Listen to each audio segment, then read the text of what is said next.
Good morning. आज हम Hirudinaria में डाइजेशन के बारे में डिस्कस करेंगे।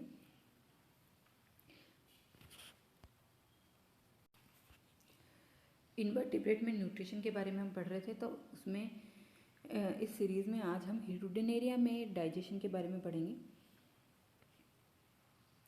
हीरोडिनेरिया यानी कि कैटल लीच, इसके डाइजेस्टिव सिस्टम की आज हम बात करेंगे। जैसा कि हम जानते हैं कि जो कैटल लीच है वो एनेलिडा का एक सदस्य है और ये एक एक्टोपैरासाइट होता है, यानी कि बाह्य परजीवी।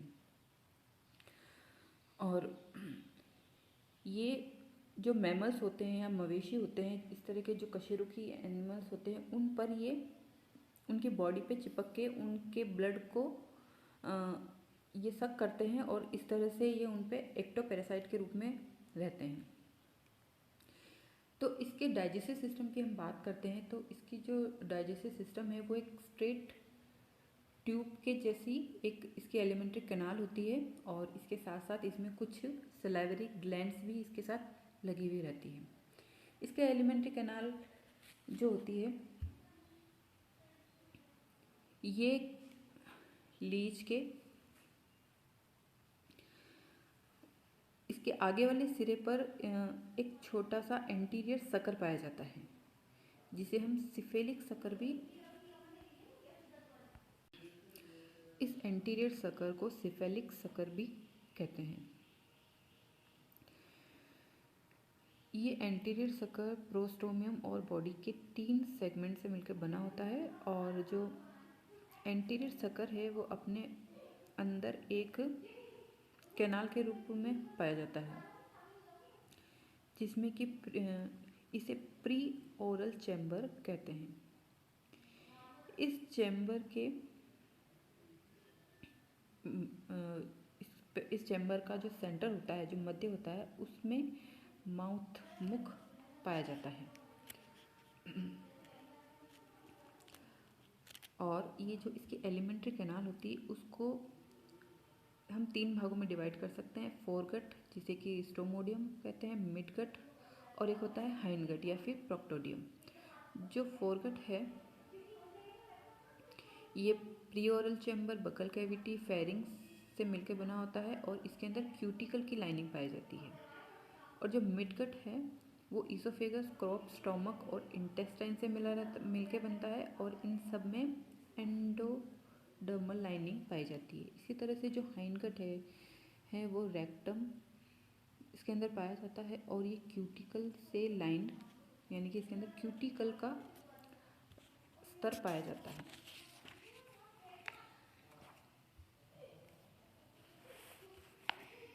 प्री ओरल चैम्बर जो है इसमें जो एलिमेंट्री कैनाल होती है वो माउथ से स्टार्ट होती है और इसमें माउथ जो होता है वो एक छोटा और ट्राई रेडिएट एपर्चर होता है, जो कि ये एंटीरियर सकर के सेंटर में स्थित होता है।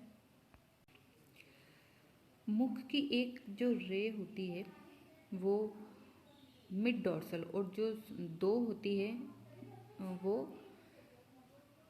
वेंट्रल डॉर्सल होती है।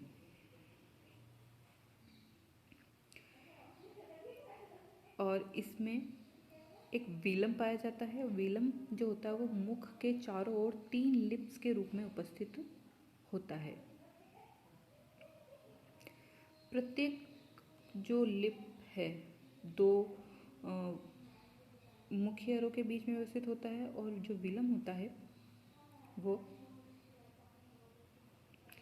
एक तरह से जो वेलम होता है ये मुख पूर्वी कक्ष यानी कि प्री जो ओरल चैम्बर है और जो माउथ है उसके बीच में एक तरह के सेपरेटर के रूप में कार्य करता है। उसके बाद इसकी जो एलिमेंट्री कैनाल है वो buccal cavity, pharynx, oesophagus, crop, stomach, intestine और रेक्टम में विभक्त होती है। बकल कैविटी और ग्रसनी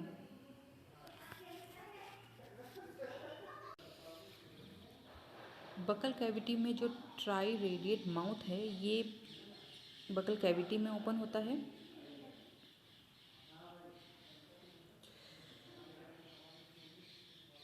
बकल कैविटी को और ग्रसनी को स्टोमोडियम तथा जो रेक्टम है उसको प्रोक्टोडियम भी कहते हैं, क्योंकि ये उसका एक भाग होता है।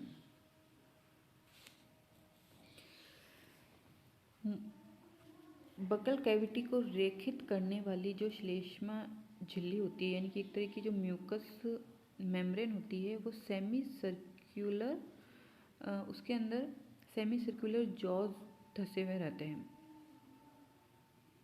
प्रत्येक जॉज जो होता है वो मस्कुलर कुशन के जैसे होता है, जिस पर कि एक मजबूत क्यूटिकल का स्तर चढ़ा हुआ रहता है। जॉज के स्वतंत्र छोर पर बहुत सारे छोटे छोटे क्यूटिकुलर डेंटिकल्स की एक पंक्ति पाई जाती है, और प्रत्येक जॉज के दोनों पार्श्वों पर बहुत सारे सलाइवरी पेपिला स्थित होते हैं, जिन पर कि सलाइवरी ग्लैंड्स के बहुत सारे सूक्ष्म छिद्र खुलते हैं।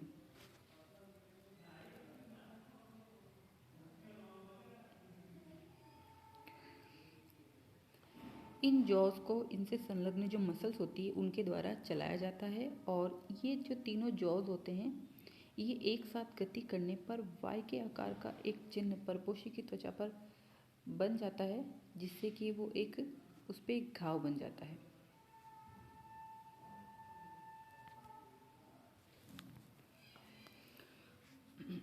तो इस प्रकार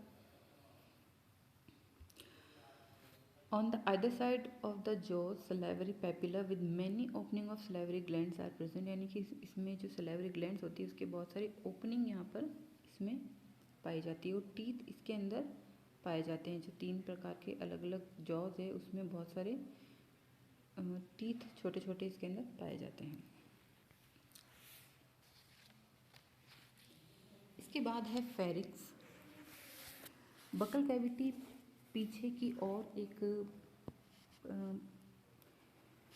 एक तरह का जो मस्कुलर सैक होता है, ये 5th से 8th सेगमेंट तक फैला रहता है, वहाँ पर ये फेरिंग्स खुलती है। अगर इसकी भीतरी सतह की बात करें तो इसमें बहुत सारे लॉन्गिट्यूडिनल फोल्ड्स और बाहर की ओर सलाइवरी ग्लैंड्स पाई जाती है। इसमें जो ग्रंथियाँ होती है, जो लार ग्रंथियाँ होती है, सलाइवरी ग्लैंड्स जो होती हैं, इसमें एक एंटीकोगुलिन पाया जाता है जो कि हिरुटीन का सिक्रेशन करता है। एंटीकोगुलिन का मतलब होता है कि वो जो ब्लड होता है उसको जमने से रोकता है।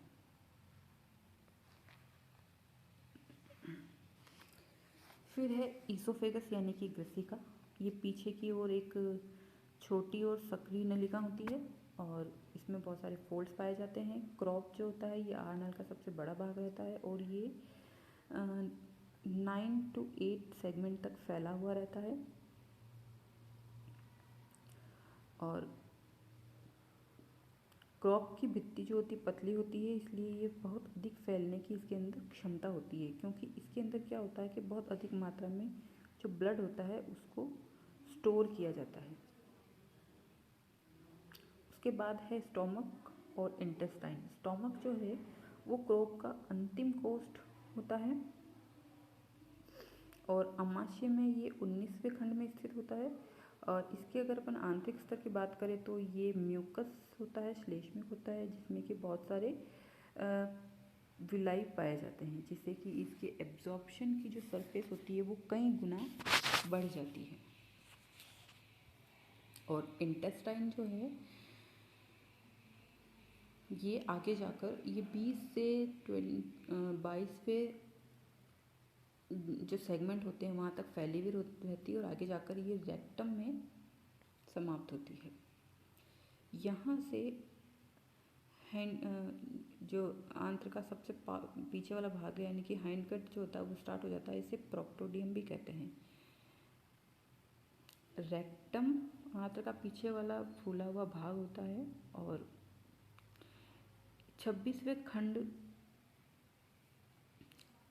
के मध्य ये एनस के द्वारा बाहर खुलता है, और इस प्रकार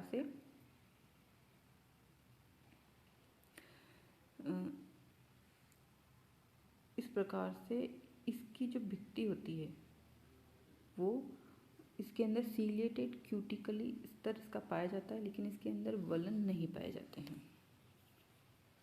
अब है इसके अंदर कुछ डाइजेस्टिव ग्लैंड्स, जो कि इसके साथ अभी हमने पढ़ी। इसमें सलाइवरी ग्लैंड्स पाई जाती है और ग्लैंड सेल्स जो होती है वो इसके अंदर पाई जाती है। सलाइवरी ग्लैंड्स की अभी जैसे हमने बात करी, जो कि हीरोडिन नामक एक एंटीकोगुलेंट होता है, वो उसके अंदर ये पाया जाता है। और जो ग्लैंड सेल्स होती है ये क्रॉप की एपिथेलियम के अंदर पाई जाती है। इसके बाद है फीडिंग।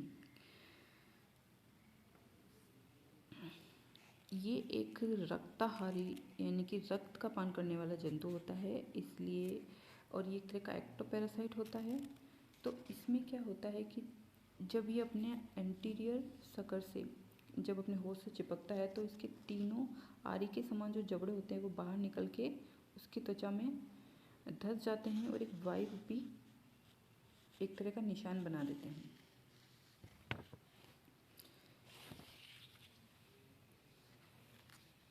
और इसके अंदर जंतु की लार ग्रंथियों के द्वारा जो हीरोडिन होता है वो इस समय रक्त का थक्का नहीं बनने देता है। इसलिए यही कारण है कि जब रक्त का पान करती है, यानी कि जब वो ब्लड को सक करती है, तो उसके बाद भी कुछ समय तक जो होस्ट होता है उसके घाव से रक्त का स्राव जारी रहता है। उसके बाद इसमें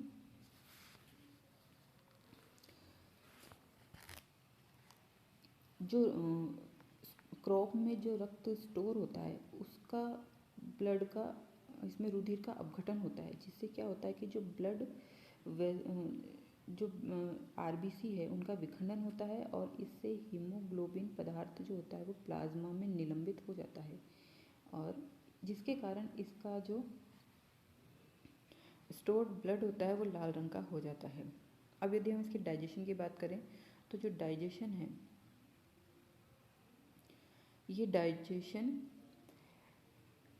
इसमें डाइजेशन मंद गति के द्वारा होता है और पाचन क्रिया का एक्चुअली यहाँ पे पूरी तरह से ज्ञात इसका नहीं है, लेकिन फिर भी इसमें जो रक्त की प्रोटीन है उसका जलीय अपघटन होता है और ये क्षारीय माध्यम में होता है। और इसका जो पाचन होता है वो एक जौक में उपस्थित एक तरह का बैक्टीरिया पाया जाता है, सिम्बायोटिक बैक्टीरिया, उसके कारण इसका इसमें पाचन होता है। और एब्जॉर्प्शन की बात करें तो एब्जॉर्प्शन जो होता है वो ये डाइजेस्ट किया हुआ ब्लड जो होता है वो धीरे धीरे इंटेस्टाइन की भित्ति के द्वारा एब्जॉर्ब हो जाता है और उसके बाद में ये अवशोषण के लिए हीमोसिलोमी यानी कि जो रुधिर गुहीय कोशिकाएं होती है उसके अंदर ये चला जाता है।